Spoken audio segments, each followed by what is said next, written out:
I'm so glad you're here, Gord. Well, thanks, Deandra. I really appreciate the invitation. It's a real honor to have this. I think this is my first podcast, actually. Is it? Yeah. Great. And just, looking forward to the process of reflection as well, from just hearing what comes out of my mouth and from the questions. And I think I'll deepen through the process. Oh, that's beautiful, Gord. Yeah. I just want to share how we met, which was only 2 weeks ago, maybe, or a week ago. 2 weeks. 2 weeks ago, yeah. So, we were at a music show here, close by in a town called Erickson, and just at the end of the show, we had met, and I think I had just started talking to you, and when you had shared that you have lived a monastic lifestyle the last couple years, and you shared your interest and study of Buddhism, and that was just like, I knew that was just the scratch of the surface. And I was like, okay, I need to talk to Gord. And so after we started communicating, I also saw on your email signature that you're also a musician. And so I'm really, really excited to have you here and just to learn about you and, how you've kind of walked this path that you're on and what got you here.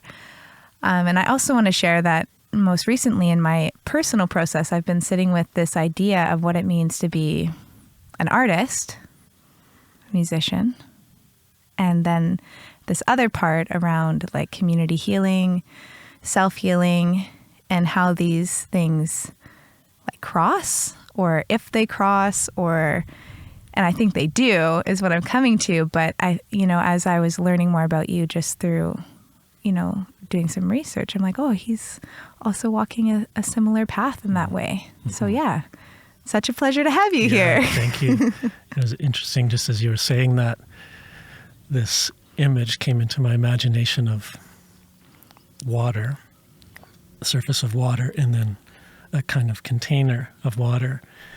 And then something is dropped into the water and concentric circles of waves and movement go out.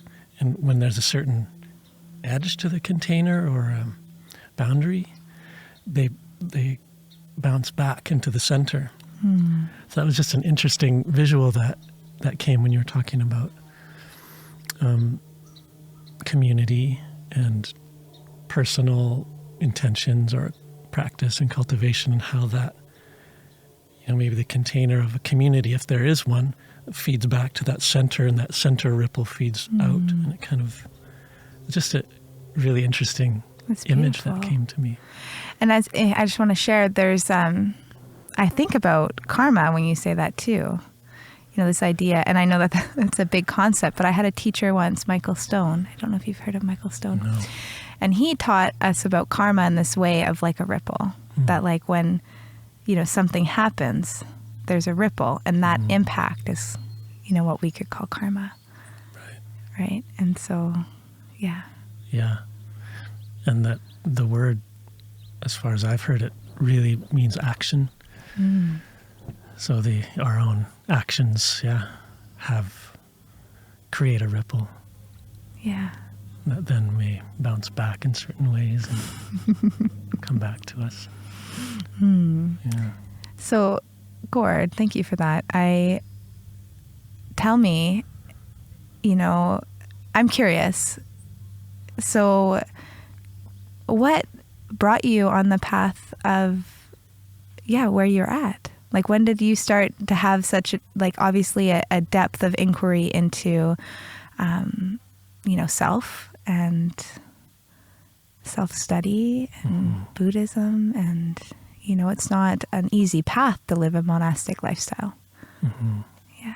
So I'm curious maybe when that sparked for you, or when that started. Yeah, well, as I, have looked back and contemplated the current of unfolding, I think to what my parents told me about what I was like when I was a baby. And they said, you were just very quiet, kind of content and, receptive to when the food came. And so that's been curious to me, just to hear that story. And, when my memories first started appearing, maybe 4 or 5 years old,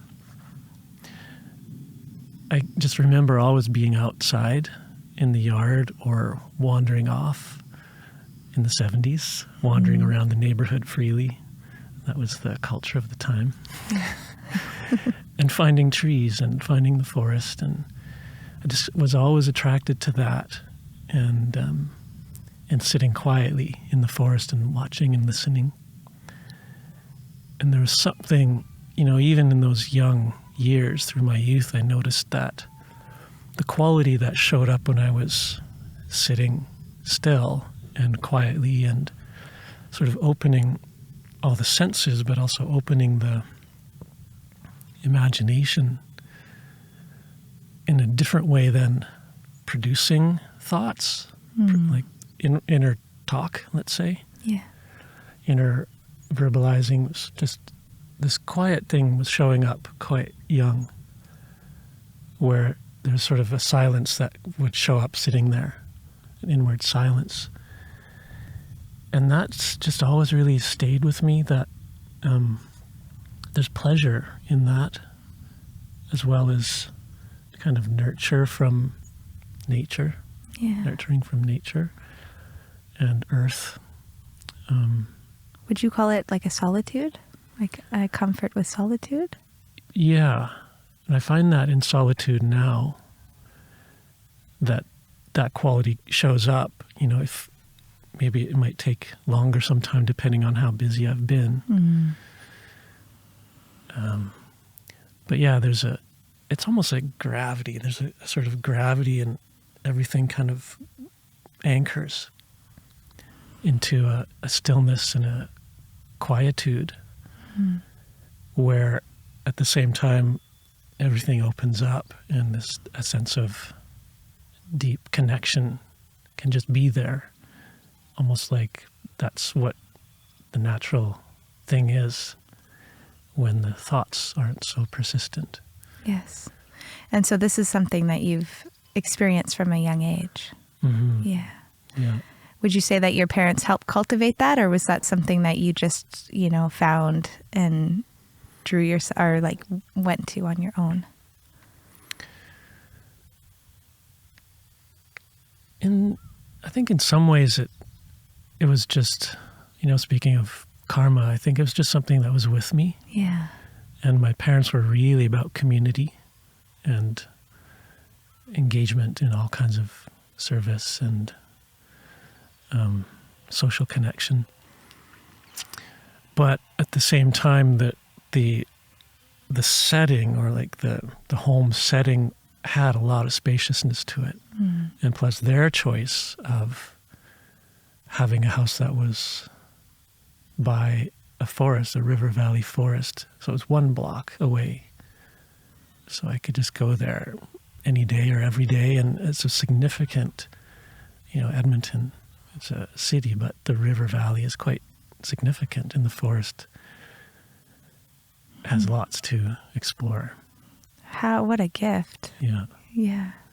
As a young person, to have that access to nature, and also the spaciousness. I often think about, the busyness of our society or our culture right now, and the impact that has on children.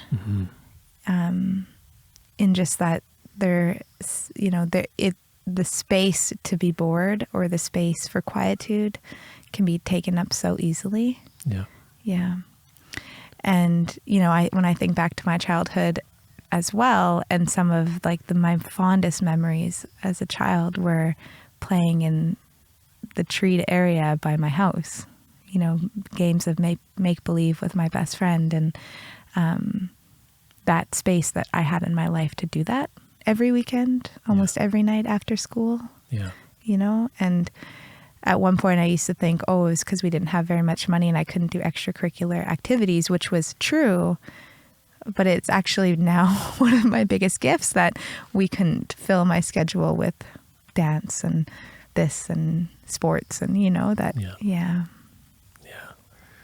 And there's something important about unmonitored play. I think there's talk and research about it now. But for whatever reason, I had the benefit of that a lot as well, and just found my way, you know, found my relationship that was not mediated by the parental direction. Mm-hmm. And it was at other times, but there was a lot of space for just unmonitored free play, and especially also unmediated by technology. Yeah. Just like sitting on the ground, and there's just forest and trees and birds and squirrels. And so that connection to nature has been a big resource, and also sounds like a big anchor in your studies of Buddhism as well, based on the kind of school of Buddhism that you found yourself in. Yeah. That's really a strong reason why I was choosing it's the Thai forest tradition is what I've explored most. The forest tradition of Buddhism. And because there's an emphasis on that, this solitude of being with nature, and many of the talks that are documented from the Buddha talk about finding the wilderness and the lonely places is the translation. I don't know if that's really what it is. Lonely. There's a certain connotation to lonely these days, but when I hear that, it's more about the solitude, and it's it's not about a lonely feeling. It's really about a connected and deeply unified feeling with just the process of life, which is slower in not the natural world.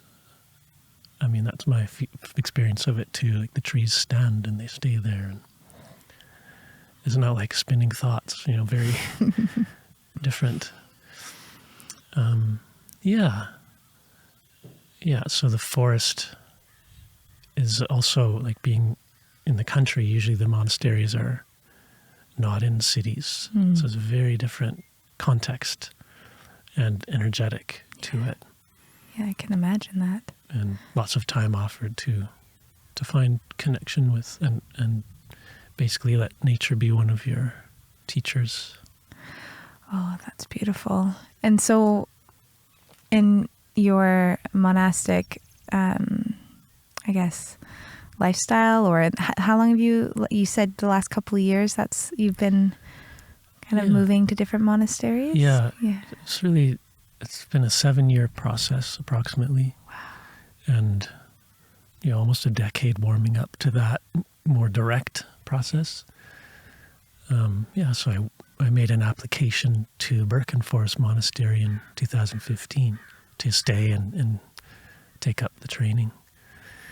And for various reasons, I wasn't able to stay in certain monasteries for longer periods, which created a sort of travel and pilgrimage experience. And different teachers then as well. Yeah, many different teachers. So it became a kind of wide experience of different styles and traditions, and most of it was still finding my way to the Thai forest monasteries in the Western tradition, so Western monks of the Thai forest tradition, but also dipping into the Vietnamese Zen tradition with Thich Nhat Hanh's communities, and being in Sri Lanka, so Sri Lankan forest traditions, and also town monasteries in Sri Lanka. I went to 2 of those. Wow. So got to see a real traditional expression of Buddhism. Like it's very ancient in Sri Lanka, and very fresh in the Western countries. So it's kind of like a resource now. I got to see a lot, and various monks that I had met along the way hadn't seen much. You start your training and you kind of stay there with that particular teacher for 5, 7, or 10 years. That's standard to stay somewhere for that long. Mm-hmm. So when you had initially kind of chosen to pursue training more seriously, that was what was in your mind? Like you would find somewhere you would stay there for several years, or that was kind of the expectation in a sense? Yeah. And so then when you just based on what happened in your life or the circumstances, when you were kind of moving from place to place, was it premeditated or was it just kind of like, okay, I guess this is like that would arrive to you when you were at the monastery? You're like, okay, I'm going there next. That's exactly it. Cool. And basically it was because, I would apply to a certain monastery and talk to the abbot or the senior monk. And they would say, oh, well, we don't have space here, or, we've stopped taking people in for the new people for the training. Go there, try there. And it was kind of the surrender to the process. Like, okay, I'll go there then. So find my way there. And they would say, oh, well, this and that, you can't stay, or there's no visa for that, for this training for you. If you're out of the country, go to that monastery. And just was following the trail that they were suggesting. And just surrendered to it out of a certain kind of commitment, like, well, this is what's up. Life has taken me here and I'm just trusting this. And that was a clear choice quite a while ago. And I used to verbalize it as guidance from spirit. I would say, oh, spirit, I just give myself to spirit, take me and show me, kind of thing. So in some ways it was like that, again, just following the thread and seeing what would happen. And it's funny what life just presents, these things often that may be a bit not what's expected, or sometimes opposite. And my real desire was, okay, I just want to go somewhere and stay at Birken, that place. And having taken a number of years to choose and be very clear with that, oh, I want to go there, I want to be with that teacher, and that's it. I'll just stay there. And then I was like, no, go here, go there. It's very different go than all around the world. that longing for kind of the stability of one teacher, one place, and that trusting the process. I mean, it's those words are used a lot now, I would say, more, which is good. But like trusting the process of life, or trusting spirit, or however you want to. Oh, I guess maybe those are two separate things, but that's hard work, like that. That's not. That trust isn't something that is always like exhilarating and desirable, and so there's the difficulty in that sometimes, and or the stretching, and maybe is a better way to say it, like the stretching of your trust can be very uncomfortable. I appreciate that word, stretching. It really feels like it describes it well. And, like you mentioned earlier, patience is also cultivated through that. And a few of the monks really expressed this well, in talking about the monastic rules in the Vinaya. The question is like, well, what's a real key thing that is helping you or benefit from this monastic training and these kind of structures of precepts and rules? And a number of them said, well, just the fact that you don't get to choose. You don't get to do what you want. As, like sort of number one or top three of what's been benefiting them. Interesting. And that was an interesting response and learning and awareness. And just that there's, I think when you don't have that power of doing what you want, something can let go. There's a kind of letting go of demanding that it be this way or that way. And there's a lot of energy within that just can drop away. Yes. And, I think that in my process of monastery pilgrimage and search, just had that built in, and that just kind of showed up as well. Mm-hmm. Like that having to let go of that control? Yeah. Yeah. And just, that became more or less an insight rather than like, I don't feel like I have control. It's like, well, I really am not in control of this. So here we are.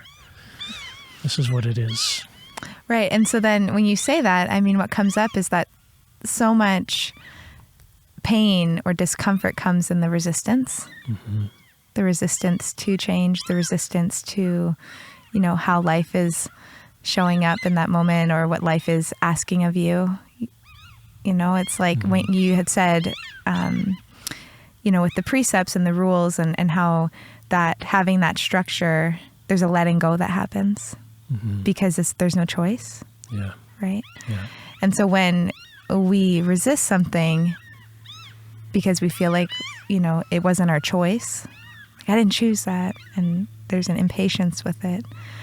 So much of the pain comes in that, and so if there's a practice of actually letting that resistance go, and this is what we talk about, letting go, then I think about what frees up in those moments, like what happens when we're like, okay, well, it's not a choice, whatever it is that's showing up in our life. Yeah. Where there's more space for different things when we can relax into that, that knowing that we can't choose differently. And yeah. And then I think the choice comes more inwardly. There's not so much about external conditions. Yes. Thank you for clarifying that. Yeah. And I think that inclines towards the, in the teaching of the Buddha, there's also the core teaching of discontent. Sorry, I'm laughing because these birds, they've never been here before, like, Gord. Hey, what's going on down there? What's this? What are these? I've never seen these birds before. Not quite a seagull, but... No, there's some sort of water bird, though. Yeah. Oh, my goodness. No, that's fun. Sorry, I just had to acknowledge them because they're coming to say hello. Yeah. Yeah. Hey, hi. Hi. Hi. I have to figure out what those are. Anyways, sorry to interrupt, Gord, but this an inward choice that, yeah.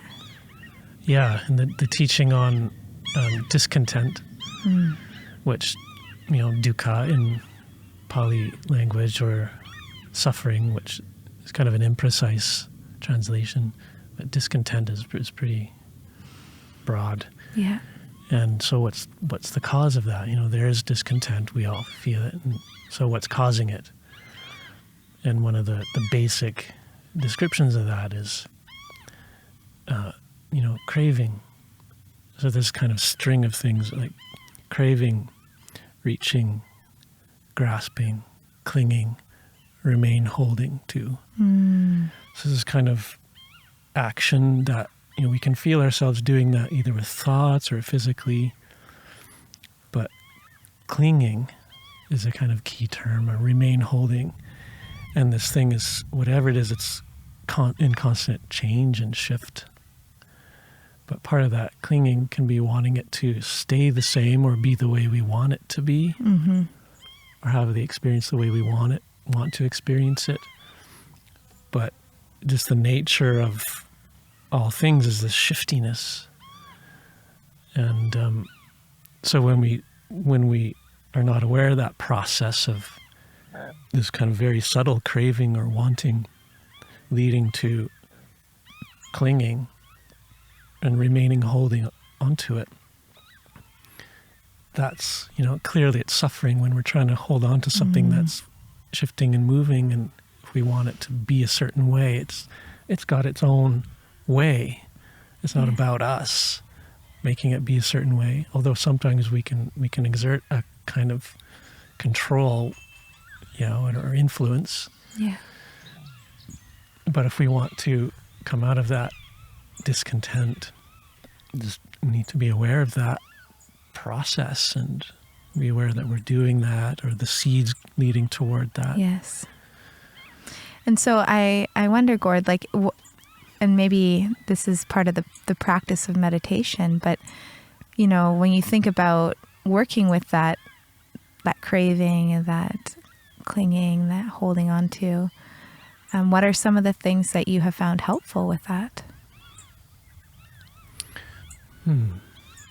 Yeah, certainly tuning into meditative practices and embodied meditative practices, so like observing the body and observing the wider context of what it is, what it's like to experience the body as a changing phenomenon, which sometimes comes over years. You feel this shift and that shift, or this discomfort, and it comes and it goes, or this, toothache shows up and then it goes, or a bigger disease comes and goes, or sometimes stays for a long time. And yes, that mindfulness of the real experiences helps. And the description of mindfulness includes the present moment awareness, and body-mind, full body-mind awareness, and also this kind of spacious, non-judgmental abiding, let's say, or attitude. So we can see the likes and dislikes coming and expressing or wanting to be expressed.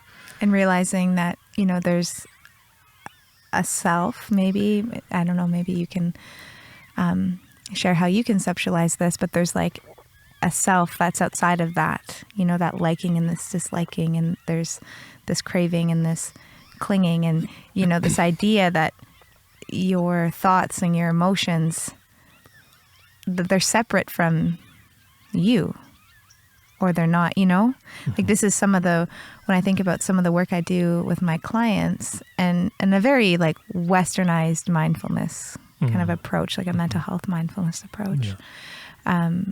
Really, trying to support them in bringing themselves like into the moment and seeing that, like observing, like creating that observing piece of like seeing those thoughts and seeing those emotions as something that are outside of you versus you.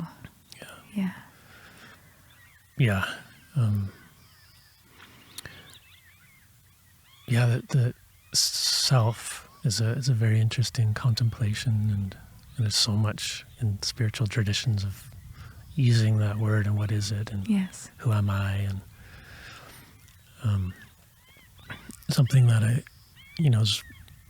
it's been, let's say, blossoming. I think it's a process that can take a while to really look at that, and some of the wording of the teachings I've come across has been helpful with that, in the sense of, okay, so there's something that it can observe, which is different from what is being observed. There's awareness, and there's conditioned, things are conditioned through experience and through thoughts about them, and so the sense of self has been a helpful phrase for me. Okay. It's not saying, it's not a noun.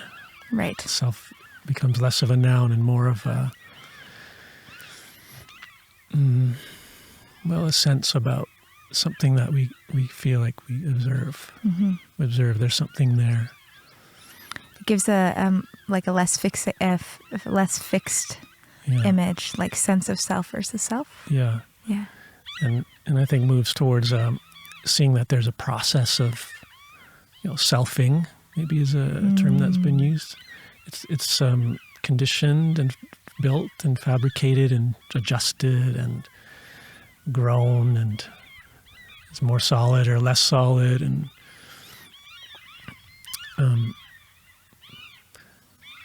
then, I guess I appreciate the way of, staying with the knowing is a phrase that I've come across in some guided meditations, and from particularly one of the abbots in the Thai forest tradition. Stay with the knowing. So that's pointing to this awareness faculty, let's say. That awareness is the thing that is kind of present, that we can direct. And so there's still this choice and ability to move something. And so what is the knowing? Stay with the knowing. Could be simply the, when I breathe in, I know I'm breathing in. When I breathe out, I know I'm breathing out. So again, it's the process of mindfulness practice. Right. Staying with the knowing moment by moment. And then eventually you can see, you sort of reflect back, so what is doing the observing? Usually would call that me or self. And that's kind of the most stable piece, but it's not something we can exactly know what it is. But hearing the teachings about the process of sense of self, it's a evolving, shifting bundle of awareness, and that becomes more of a verb than a noun. And I love this particular quote from Ajahn Chah. It's something like, there are times when you use a self, and there's times when you go to non-self. And when you overcome both, then you've really got it. You go beyond self, beyond non-self. And I thought that was really profound, because there can be this duality. Yes. And one might often say, oh, Buddha teaches non-self, there's no self. And others teach, oh, there is a self, there's an eternal, unchanging self. And Ajahn Chah was saying, well, yeah, there's a conditioned self. Sure. We need to use that and take part in the conventions of embodied life. Mm-hmm. And then there's this place of being empty of self. But even going beyond the concept of either is really getting closer to it. Right. So the third way. And then is that just consciousness? When you think about, or is that even beyond consciousness? There's kind of an unknowable. There's a bunch of unknowable things. No way. The Buddha uses that phrase, unfathomable. Yes. And you won't necessarily find it, like say nirvana or nibbana, entering or whatever, the unconditioned emerges within you.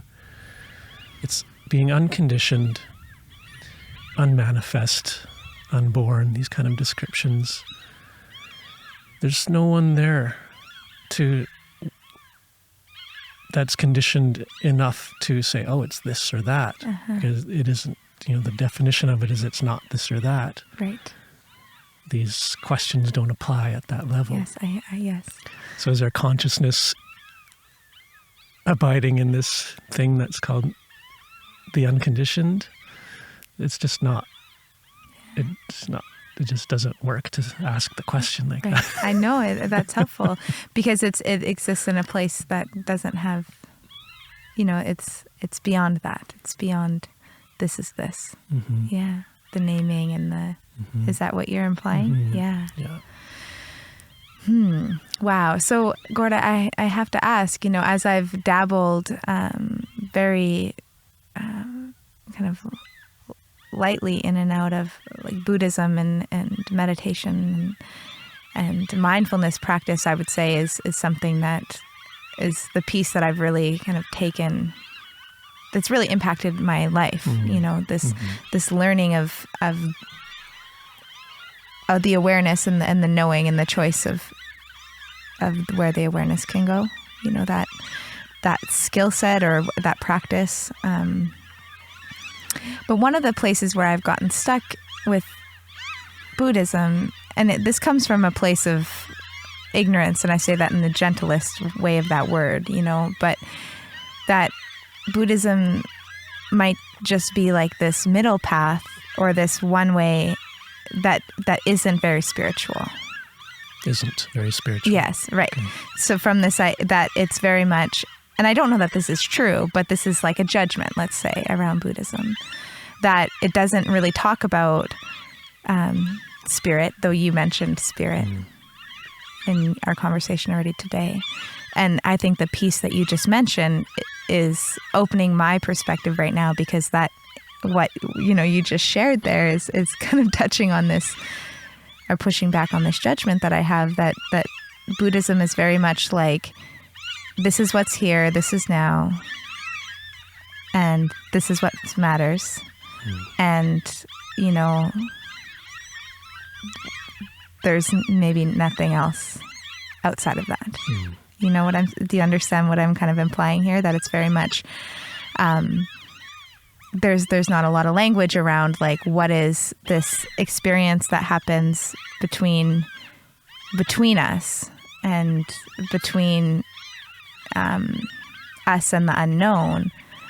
But when you talk about the forest tradition, I think that it obviously is touching on that, in your studies, because like when we're in nature, there's so obviously this communing that happens. It's easy. It feels easier to touch in with when we sit in nature. Yeah. Yeah. So I'm starting to think now that maybe there is a space for this thinking about that there might be something more outside of the here and now, or more happening in the here and now. Right. Does that make sense? I mean, I'm just kind of speaking, but yeah. I'm wondering if anything's coming up as I say or share that kind of judgment towards this practice and study. Yeah. Yeah.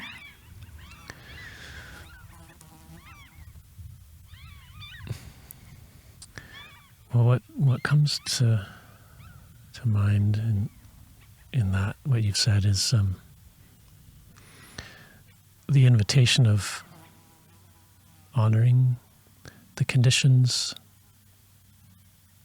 at hand, of course, in the present moment, which it kind of includes everything that is happening in the present moment. But yeah, we do find ourselves having this power of thinking into the future and past, and which can cause a lot of stress and strain. Yes. But also it does something, right? Like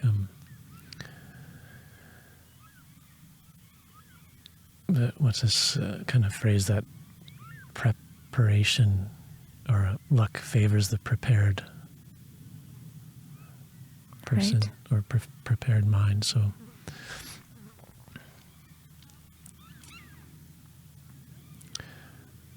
yeah. So what more, your sort of question is, what more is there than the present moment, right, kind of in that direction? Yes. Thank you for simplifying that for me, because as you're speaking, I'm like, yeah, okay, I'm having a process happening here right now too. Yeah. Yeah. Yeah, I think again it comes to this honoring of conditions and conventions. Maybe there's also this other split of transcendent and immanent, or conditional. And again, I think, Ajahn Chah offers quite a bit about that, like honoring conventions and being very grounded. And conventions being... Conventions, yeah, that's an interesting term. It means like ordinary stuff, Yeah. you know, cultural forms, let's say, or Okay. even, you know, just physical life, physical things. Like what is conventional? Like in that sense, like what we see as being conventional. Yeah. So it kind of conditioned and conventional, you know, maybe they're somewhat related words. So the conditions are all of matter, things that have taken on matter and form, Okay. have some sequence of being conditioned toward the way they are. Like we could say evolution is a series of conditions creating further conditions. This is the condition of this grass and dirt right now. Okay. And it can be conditioned further. We can do things to it. Inputs. Mm-hmm. And that does something that lasts, right, on the physical level. And having, you know, I think the middle, if we're trying to find a middle way and avoid extremes, okay, let's say focusing only on the transcendent qualities could be an extreme. Right. Focusing only on, you know, the term worldly is something that's used. Okay. But let's just say things that are denser, like transcendent being like non-dense, and this other worldly things maybe being dense. We can touch a tree, we can touch each other or the ground. Yes. Only tuning into that could be another extreme. So then what's in between? Right. A kind of inclusiveness, at least, like, oh, there is that and there's that, and you can sort of tune into this part and tune into that part, but not have the idea of excluding or like there's only that. And I think there are warnings too of making a goal, being goal focused in some ways. In say, you know, spiritual traditions focus on the transcendent side. That's the ultimate reality as what we should do. Yes. But then forgetting about what's happening now in just very ordinary, mundane ways can cause problems. Lots of problems. Yeah. I mean, the first thing that comes to mind is this idea of psychosis. Yeah. You know, and what it, like when we leave this here and now in this body and go right to transcendence. Yeah. Yeah, so embodiment practices are very important. Yes. Besides, we do have bodies, so here we are. Here we are. Yes. Oh, thank you for that, Gord, because I think that, you know, I'm just going to speak for me personally, you know, there was a long time that I was quite nervous of this idea of transcendence, these transcendent practices, and what that brings because of my own family history with schizophrenia and psychosis. My mother has schizophrenia.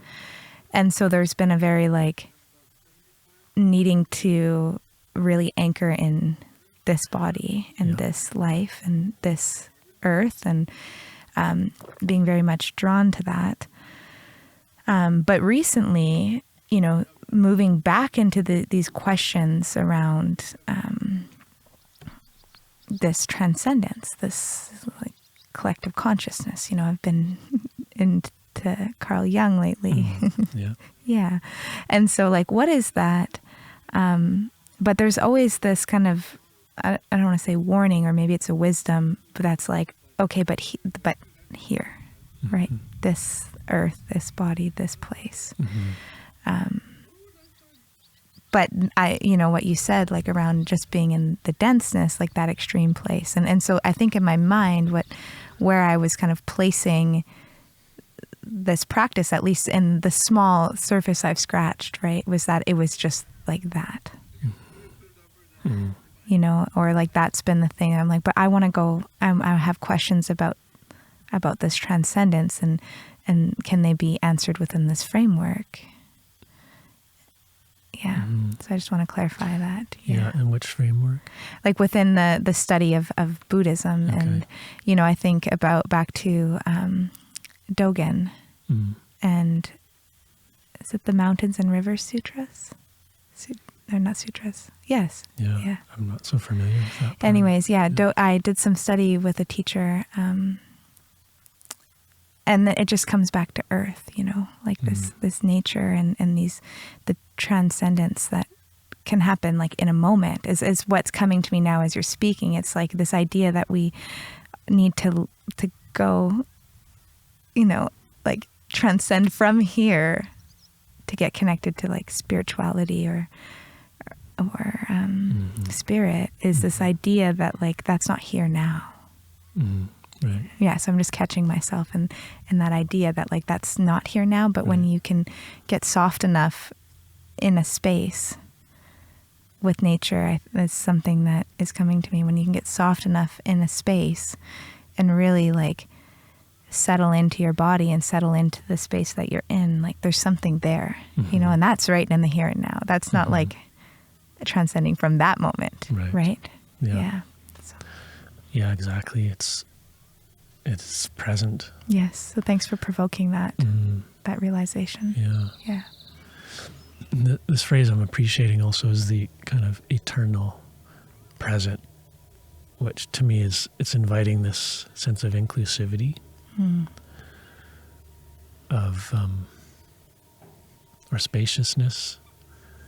It's like all things are actually accessed through present, and you know, there's so much talk about art. You know, we are alive right now. That's actually what's happening. We're not alive in the future or past. Like, we can actually observe this life is here. Yes. And now.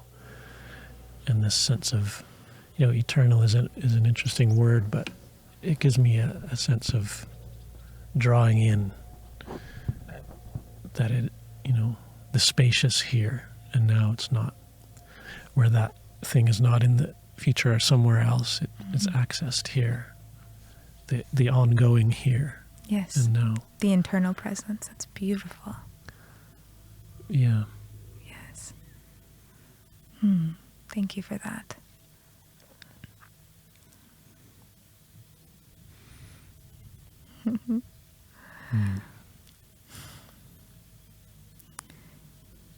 So you were speaking a few minutes ago about this idea of like an embodied practice. And then you also talked about like meditation and mindfulness. And I'm not sure that they're separate, but now I think in Western society, mindfulness and meditation have become quite popular. And there's an idea that meditation's really hard, or that's people's experience, right? And there's this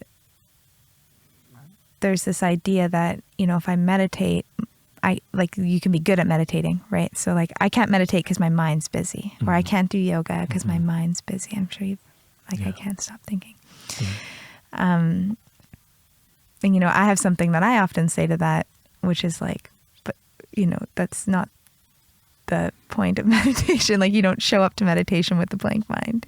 Yeah. But I'm curious what you have to say to that. Both the like westernization of meditation and this idea that like what meditation looks like, or this idea of what meditation is supposed to look like, that people come and have their presumptions about. Yeah, powerful questions. That really is an ongoing question. Yeah. So much, you know, maybe comes back to patience as well, interestingly. And, you know, the gradual training is is another phrase that came up so much as I was in the monasteries. And those are also words from the Buddha, the gradual training. And the intention of what he was offering as, so-called meditation techniques or bhavana, sort of cultivation, I think is a nice translation used, bhavana. These are medicines according to your illness. And so this is why there isn't a one-size-fits-all teaching of technique, let's say. Yes. There's a kind of spectrum of what to do practically according to what you're experiencing or what your agitation is or need. Yeah, so that's why there's different ways to meditate or cultivate. And so we need to take it where we're at. So, with embodiment, sometimes if someone's life is busy or chaotic, and you sit down for that kind of meditation, which is sitting and still, it just doesn't quite match up because you drive yourself crazy with all the thinking because that's what your habit is that's been built through your activities or circumstances, conditions of life. And so a more appropriate thing in a gradual training or gradual practice is more movement. So then, a certain quality of steadying movement can start to tune down the frequency, calm the body and the mind, and shift the chemicals and hormones that are causing so much interactivity. Yes. So it's really, this cultivation, it's a wider thing. It's like you don't just sit to meditate. It's like, well, okay, so what are your preparations in your lifestyle to lead you to a certain kind of meditation practice? And yoga or Qi Gong are so great because they can catch a lot more people who have a faster pace. Yes. And plus it brings amazing health benefits and increased energy. And you teach both of those as well, yes? I'm teaching Qi Gong. Okay. And I have taught yoga, but not so much. Okay. It's been more of a personal practice. But yeah, I can see myself teaching it again at some point. Yes. I really love the way that you've shared this idea of cultivation and that like those practices as like, I can an embodied practice that people can show up to, and that, because I think people have this idea that meditation, like, so the seated meditation, let's say, just to be clear, like seated mindfulness of breathing meditation, or like very kind of more, that is what needs to happen. And then so many people try to show up there, like you said, and there's like so much happening in the mind and so many thoughts, and it can be quite discouraging. And even in the body, let's just say like the inability to like truly like sit still. And then there's like the pain that can show up and the discomfort in the body that becomes very evident when you're sitting still. And then the thoughts come up, and that can be really hard for people, in certain nervous system states and certain states, habits of thinking. It can be, like, some might even say, like, not a medicine. Yeah. Re-traumatizing for some, Could be counterproductive. Absolutely. Whereas like yoga or even mindful walking practice, mindful meditation in a walking practice. Yeah. Yeah. I mean, I think that's often a great practice to begin with, is walking meditation. And, there's so many different ways to do it. But one of the natural things that people do anyways, sometimes they're pacing back and forth. Yes. And that just seems to be a natural calming mechanism that comes with our human nature. Yes. And so the Thai forest tradition and so many other traditions have this walking path for meditation, walking meditation. And it's back and forth about 20 paces each direction, so that you're also not going somewhere. It's not taking a walk in the woods where there might be a destination. You get somewhere. Right. There's walking back and forth. There's obviously nowhere to get to. You're just there, walking back and forth. So that has an interesting shift. Yes. You can let go of that destination energy. And then just with the repetition of that, it's quite boring, let's say. Yes. As just walking back and forth. But there's an invitation there to, again, cultivate that inner awareness that has endless detail and interest to it. How's this, what are the qualities of this foot when it touches the earth? Oh, there's earth. Oh, earth energy. There's grounding available there with each step. And, we can bring certain interest to it as well. Like, I think Thich Nhat Hanh is where I heard this one, which I find beautiful. We kiss the earth with each step. Yes. So you can feel that extra connection and extra affectionate way of stepping lightly, yes, carefully, which encourages mindfulness. And it just calms the mind with repetition of simple things. So that is a great way of starting to notice and learn and train quieting. Yes. With big body movements like walking. And then that can lead to sitting. At some point you notice, there isn't many thoughts going on, and just sit down at the end of the walking path and just let it be that way. So there's ways of, this gradual training.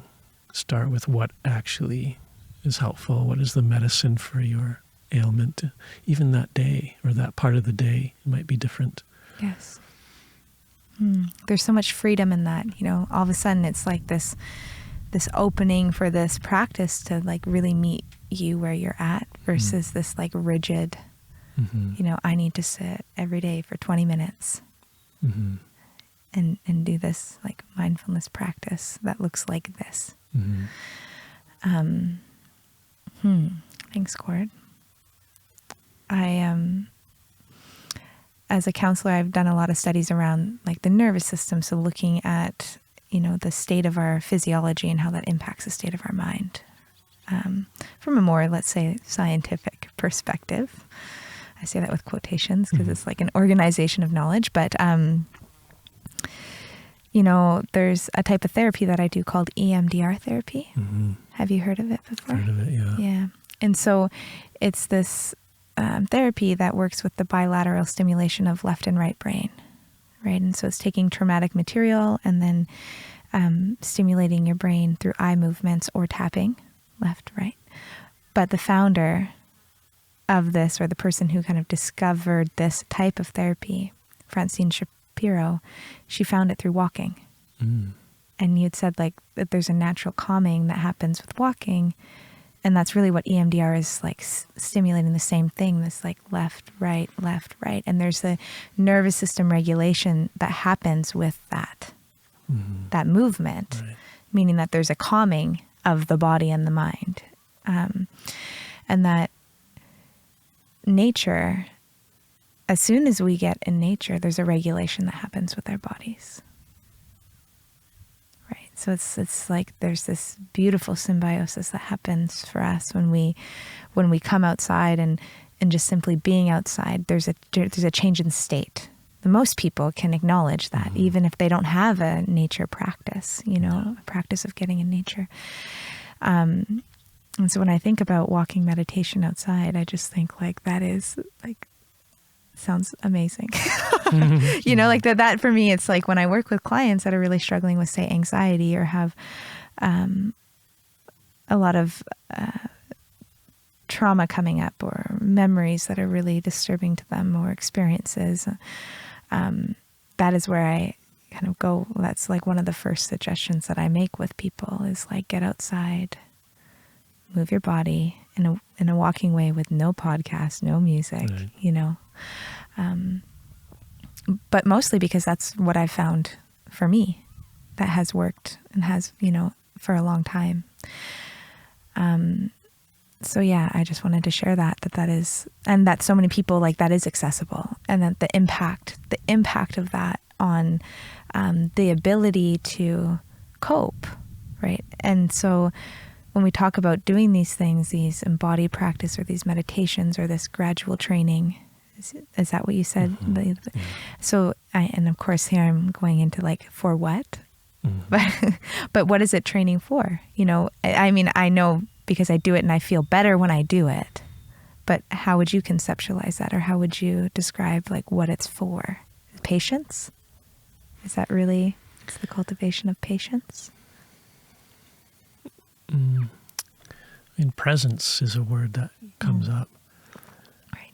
which is powerful thing, you know. Even like as a counselor, therapist, when you offer your presence to someone, just that has an effect. Yes. You're just hearing someone, just being with them. So that grows with cultivation practices. I mean, present, you know, habituating the awareness to move in the present, basically as presence. So it becomes something available. And of course, presence, you know, this word of like, you give gifts. I you was give just thinking that. presents, and it's like Yeah. all mixed up in there. Yeah, The but word. if how beautiful is that? Yeah. Yeah. I'm giving you presents. Yes. Oh, that's very. Yeah, and of course there's qualities that come with presence, you know, these intangible qualities of energetic or vibratory frequencies Yes. that can be tuned to a certain type of presence. So certainly that's strongly developed with meditation, and especially if you take it where you're at, so you're not agitating yourself with it. Yes.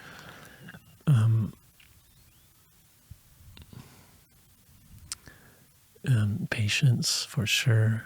Patience with your own process, right? Like as you're observing agitations or emotions arising and passing as part of a practice, then patience does grow, and compassion grows for oneself. Openness to just seeing the process as it is, seeing the unfolding as it is. Yeah. And injecting or just cultivating a inner culture of compassion. Then that moves out to others. So I think that's a strong effect and talked about so much, especially in the Tibetan tradition, Dalai Lama, so much about Yes. compassion.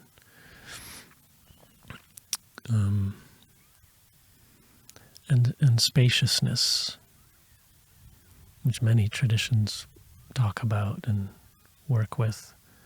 Spaciousness, which becomes a more inclusive mode of being. Mm-hmm. There's I think, inward sense to it as well. There's a kind of restful quality that comes with spaciousness, feeling spacious and like really heart opening. Yes.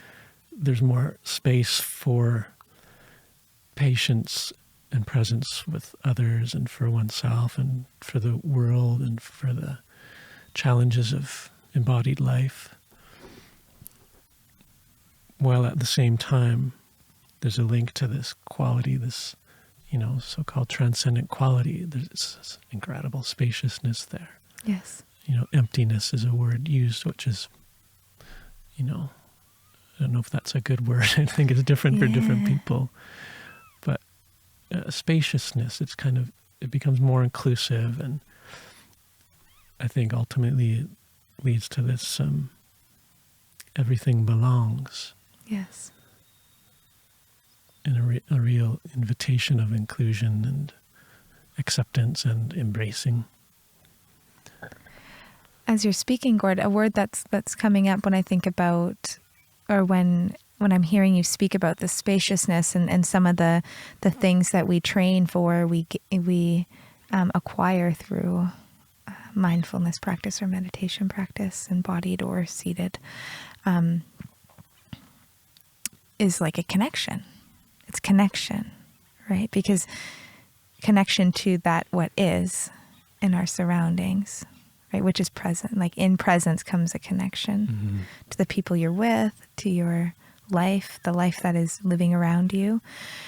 And I do think that a lot of suffering or pain happens when we can't make that connection because there's so much happening in our minds. You know, there's such a habit of thinking, or there's, you know, traumatic events that have happened like in our bodies and in our lives that have really preoccupied our thinking. And there's not a lot of space, and then there's not a lot of connection to ourselves, to our own experience, but also like our embodied experience. Not like we have a connection to our thoughts, but you know, there's like what it means to be in this body right here.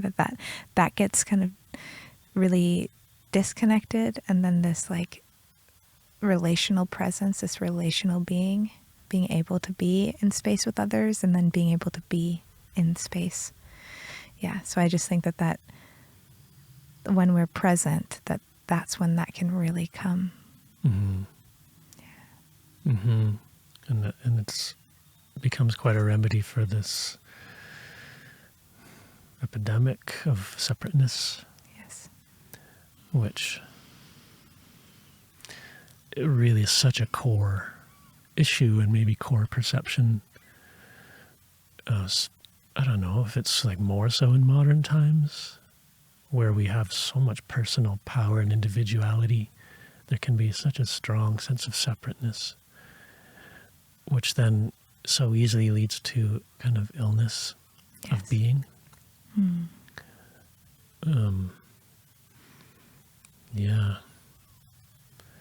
So that, and then you talked about not having much inner space. You know, thoughts take up space, and you know, can be disconnected from one's sense of self and presence as well, which is, you know, part of the meditative practice is to work with that. The thoughts are shooting to future and past a lot, or spinning on issues, you know, ruminating on stuff and going in a negative direction. There's just a lot to work with there. And, you know, again, this word conditioned habits can be there as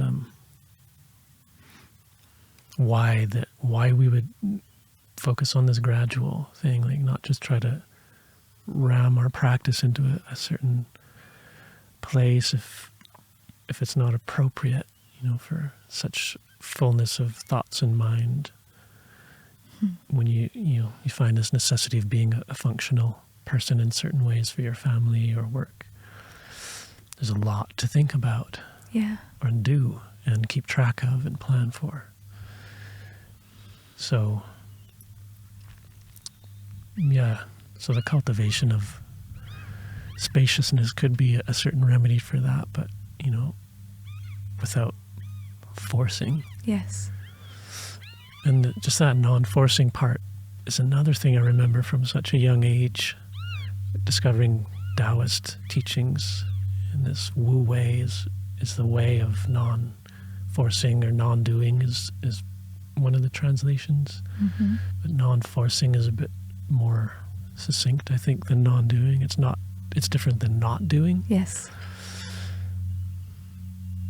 So this non-forcing, like, well, okay, if this, you know, certain sitting meditation is not working because of life conditions, well, do a different one that is actually the medicine for your state, that starts to open up a sense of space or nurture. Yes. Non-forcing. That feels very different than non-doing. Yeah. So when did you start? Like, I'm hearing that you know there was a draw to this you had, there was a draw to this like inner spaciousness, a spaciousness for you from a young age. When did you start studying it more formally? There was a real shift when I was 17, and certain things happened where I became inclined to start taking responsibility for my choices and inner life. Mm-hmm.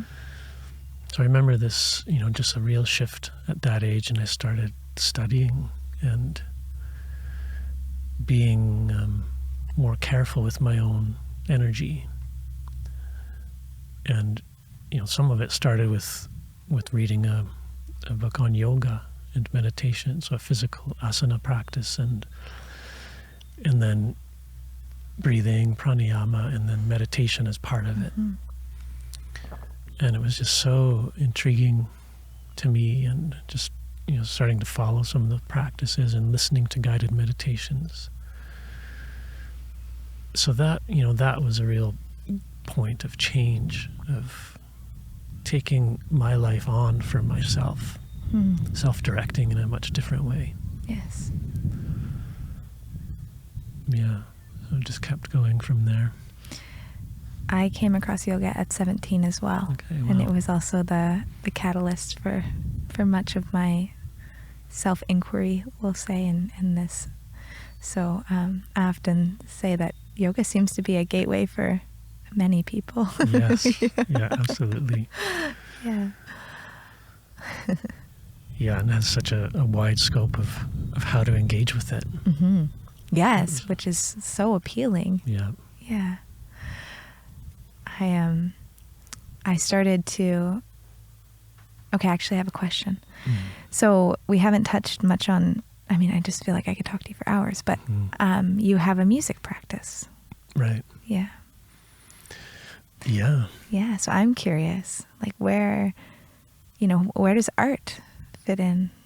When you think about art and this thing that happens when you write songs, and I'm speaking from my own experience of, like there's something that happens, that creative force or that creative connection, or, I that's the one place where I feel like, maybe not the one place, but for me, that's like a place where I can easily see this like non-self that happens is when there's a creative experience that's happening through me. Right. Right. Like that's the one place where like I can go back to and I'm like, oh yeah, but the like that, I don't feel like there's a sense of self when, say, I'm writing a song.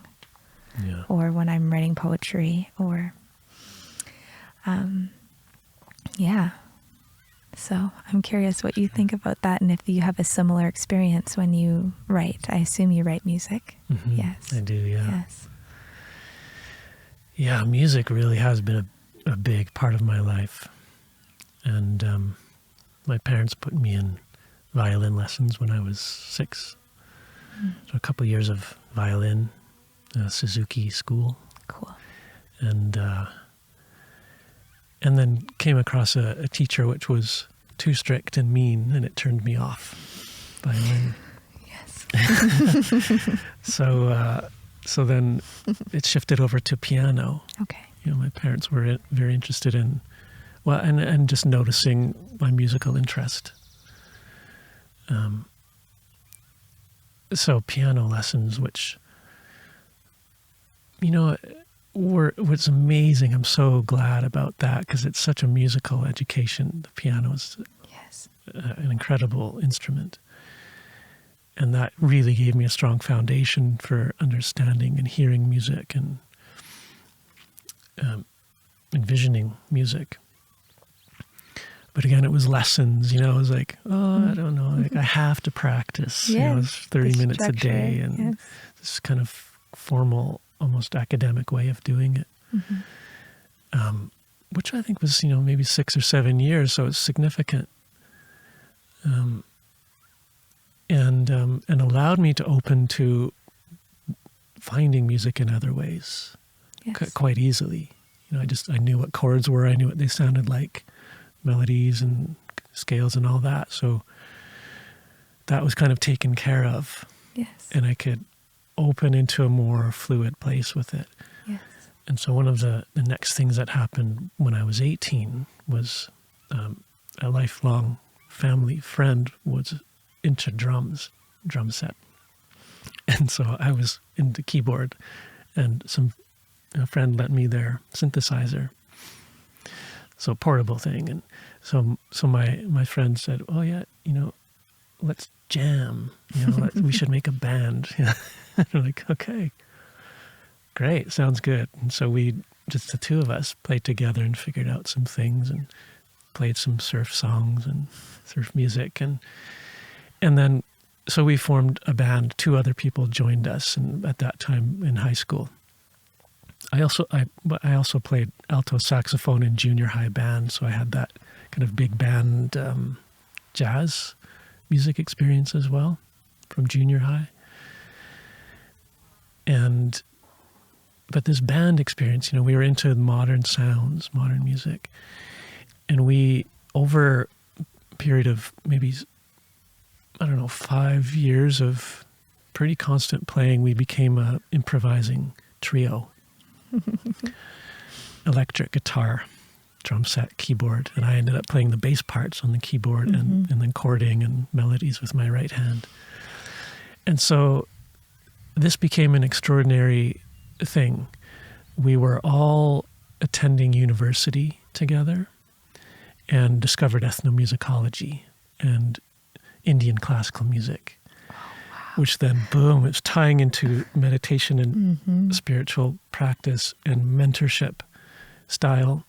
The whole India thing, and plus the yoga, it was kind of this orbit of India yoga and music was showing up. And so this improvising style that we were into came from that idea, from seeing classical Indian music, just improvising over forms and scales, and thinking of, okay, this is a scale that relates to the sunrise, or certain ragas. There's a form with a theme to it, and so we started going there with our improvised music, and we would play for often 2 hours without stopping, fully improvised, with this idea, there's meditation tied in with it. Yes. So that was just an amazing shift from the formalized classical music or song forms to this open realm of sound. And with a synthesizer, so many sounds are available. It's just like this total playground.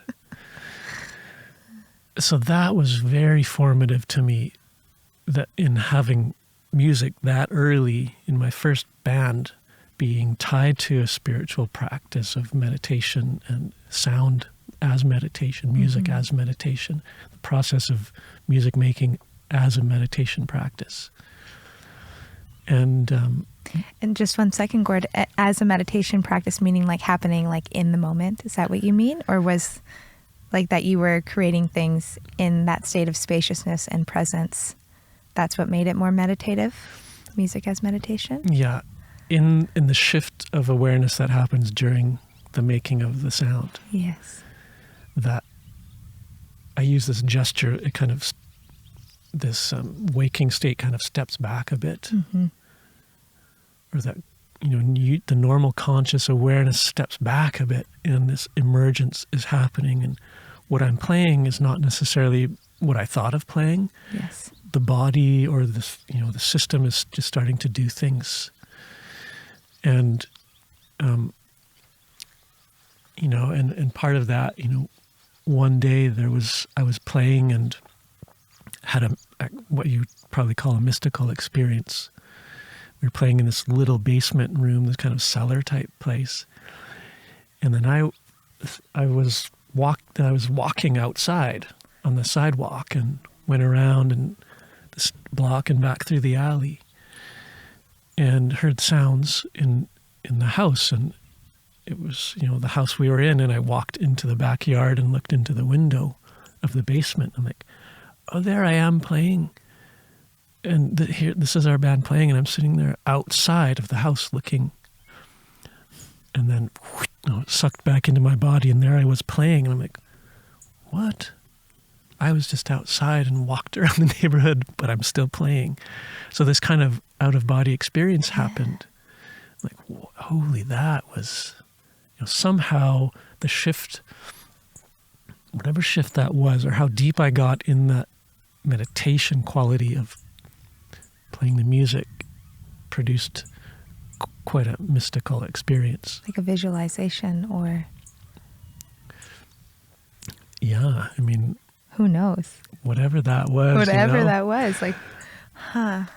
And then we would actually, the three of us would go out into forests or take trips and meditate as well, and not just make music. So it was all wrapped into a spiritual path.